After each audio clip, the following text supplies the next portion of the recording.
अच्छा, ये जो चंबिल है ना, इनका जो शुद्ध नाम है वो चरणावती है। क्या? चरणावती है। जैसे हमारे देश में क्या है, नाम सीधे जो रखे जाते हैं वैसे के वैसे रहते नहीं है, हैं? जैसे का को नाम धर्मपाल सिंह है, बा को नाम धर्मपाल सिंह थोड़ी रहेगा, बा को नाम रहेगा धर्रो, हैं? तो नाम बिगड़ जाते हैं ना अपने देश में। तो ऐसे ही चरणावती का नाम चंबल जो है अपभ्रंश होते होते चंबल हो गया। चरणावती नाम है इसका। और ये जो धारा है गंगा जी की ही धारा है। किनकी है?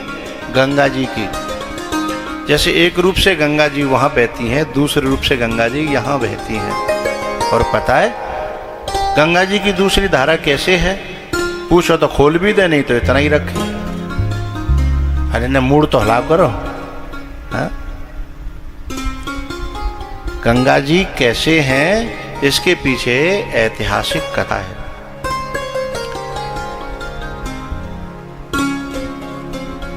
एक राजा थे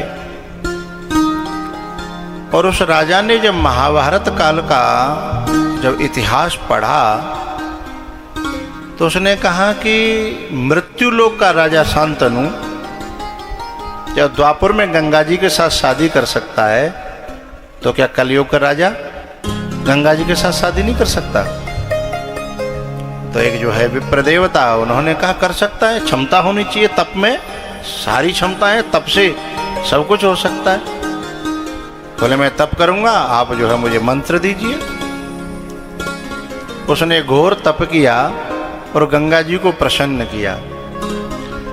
और गंगा मैया ने जब प्रसन्न होकर के कहा वरम ब्रूहि वरम ब्रूहि, उन्होंने कहा कि बताओ। बोले मेरी इच्छा कुछ अटपटी है, शायद वो आपको पसंद न आए। बोले कोई बात नहीं, आप बताइए। बोले आपने द्वापर में शांतनु के साथ विवाह किया था? बोले हाँ। तो मेरी भी इच्छा है कि आप मेरे साथ विवाह करें। गंगा जी बोली कहाँ शांतनु और कहाँ तू? जो राजा शांतनु थे वो भी स्वर्ग से साप बस जो है मृत्युलोक पे थे, और वहीं से गंगा जी आई थी। इनका नाम सुरसरी है, देव नदी, यानी स्वर्ग से आई हुई। तो बोले कहाँ शांतनु और कहाँ तू? ही है। और आपको लगता है कि आपको वरदान नहीं देना तो कह दो कि मैं नहीं दे रही। गंगा जी बोली नहीं, वरदान देने के लिए आई तू, क्योंकि तुमने तप किया है।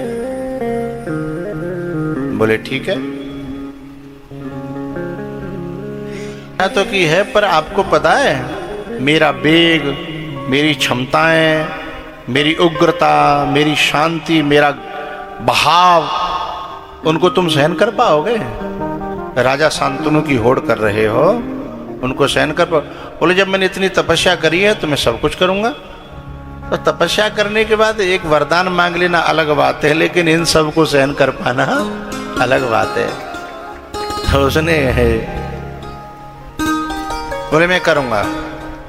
तो बोले ठीक है, मेरी एक शर्त है। शांतनु के समय भी गंगा जी ने एक शर्त रखी थी, मैंने एक शर्त रखी थी कि वैसे मैं मृत्यु लोक में किसी के साथ जो है इस संबंध में नहीं आती, लेकिन फिर भी एक शर्त पे कि तुम मुझे किसी भी काम में टोकोगे नहीं। जिस दिन टोक दोगे उसी दिन मैं चली जाऊंगी। ये इतिहास तो आप लोग जानते हैं द्वापर का। बोले जिस दिन आपने मुझसे प्रश्न कर दिया उसी दिन तुम रोक न पाओगे। बोले ऐसे ही आज भी मेरी एक शर्त है। बोले क्या? परिजन का मेरे साथ कोई व्यवहार गलत हुआ, मैं उसी समय चली नहीं जाऊंगी पहले की तरह। मैं तुम्हारे को और तुमको और तुम्हारे परिवार को तहस नहस करके जाऊंगी। ये ध्यान रखना। भय दिखाने के लिए कहा, लेकिन भाटी था, हैं? क्योंकि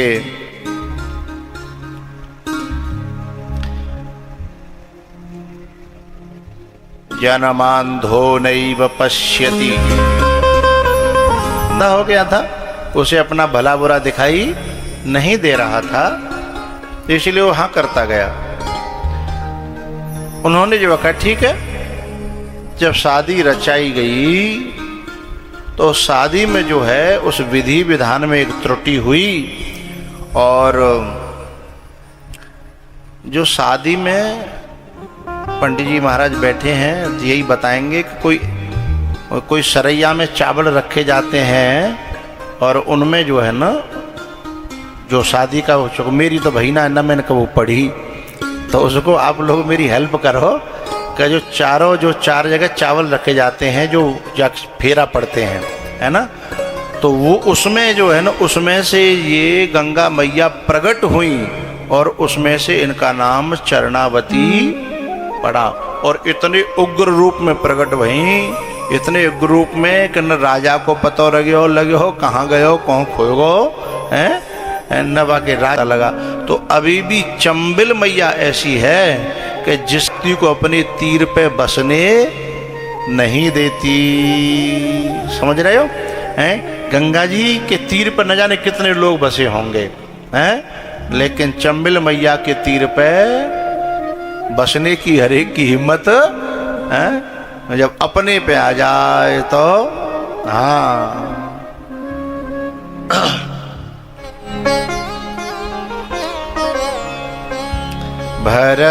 भरद्वाज मुनि बसहे प्रयाग। इसलिए चंबिल मैया मेरी नजर में गंगा जी रहती हैं हर समय, तो शब्द इसलिए कल वो ऐसा निकला। तो जैसे वहां प्रयाग है जहां 3 धाराएं हैं, वहां पे 3 धाराएं भी कही जाती हैं प्रयाग में। जबकि दिखती तो केवल, बोलो तो करो भाई, अकेले मैं नहीं ठेका ले रहा होगा, संग सारो देव।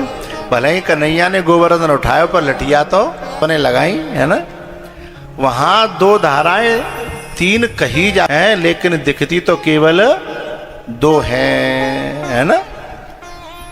लेकिन यहाँ सौभाग्य देखिए, यहाँ 2 नहीं दिखती हैं, सबकी सब दिखाई देती हैं। तो उस संगम पर, उस प्रयाग पर जो भरद्वाज जी रहते हैं, जैसे यहाँ बाबा साहब रहते थे और तुलसी बाबा भी यहाँ आकर के कुछ दिन विश्राम करके गए हैं, और उसी तुलसी की वाणी को हम लोग यहाँ बैठ करके इतने दिन श्रवण और गायन करेंगे।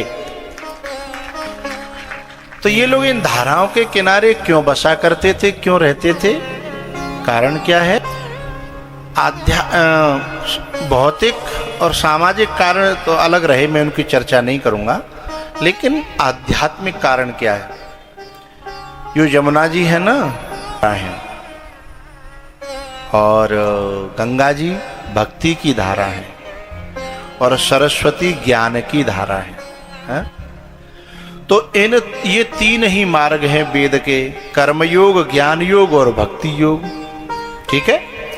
और इन तीनों के तट पर जो रहता है, वो तीनों की धाराओं का जो मर्म जानता है, तीनों मार्गों का जो मर्म जानता है ना, तो जो जिस मार्ग का जिज्ञासु होता है उसे उसी का मार्ग वह बता देता है कि तुम न्यों जाओ, तुम न्यों जाओ और तुम न्यों जाओ। इसलिए भरद्वाज जी के यहाँ आकर के राम जी ने भी मार्ग ही पूछा है। कहु नाथ हम के ही मग जाहि, कहु नाथ हम के ही मग जाहि। तो ज्ञान मार्ग, भक्ति मार्ग और कर्म मार्ग, इन तीनों मार्गों का इसमें एक शब्द बड़ा प्यारा आया है कि ये जो भरद्वाज जी है ना, परमारथ पथ परम सुजाना। पथ माने रास्ता है, पथ माने मार्ग है। ये परमार्थ के जो पथ हैं उनके बड़े ज्ञानी थे, बड़े जानकार थे हैं? बहुत से लोगों की बुद्धि जानकार तो बहुत होती है पर परमार्थ में नहीं। काय में? स्वार्थ में है। जानकार तो बहुत होती है, पर काय में? के स्वार्थ में। लेकिन इनकी बुद्धि रथ पथ परम सुजाना,